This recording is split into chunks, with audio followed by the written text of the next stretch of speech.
गोटे जंगल रे बहुत सारा चढ़ई रोते। सेमाने प्रत्येक दिन सकाळु खाद्य संग्रह करी जाती और संध्या हेले बसा को फेरी आसती। सेमानक मध्यरु टोणटोणी नाम एक चढ़ई थिला। टोणटोणी चढ़ई एबे भी अंडा तीनटी देछि। टोणटोणी चढ़ई चिंता करुछि जे पारा भणी तो कहूतिला गोटे निष्ठुर चिल समस्तक अंडा और छुआ मानक खाई दौछि। सेपटे चिल कहूछि मते आज भारी इच्छा होछि चढ़ई अंडा खाइबा जाउछि शिकार करिया पई जिबी।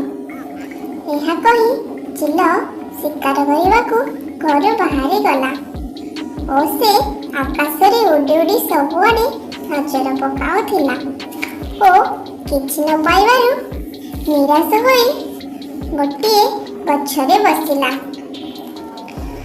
एही समय रे तार नजर एक डाल रे पड़िला।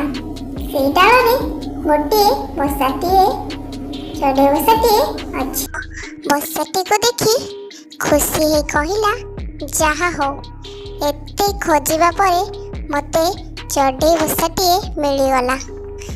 से बसाटी होछि टोणटोणी चढ़ईर बसा। टोणटोणी चिंता करुଥାଏ सेतिके बेले चिल टोणटोणीर बसारे पहुँचीथिला। हठात चिल को देखि टोणटोणी भयभीत होइगला। एबे कौन करिबो टोणटोणी? से ता अंडा आ ता निजको बंचाइबारे कौन सफलता पाई पारियो? यहाँ पर कौन हेबो देखिबाकू हेले आपण मानको कमेंट रे लेखिबाकू हबो नेक्स्ट पार्ट। Thank you.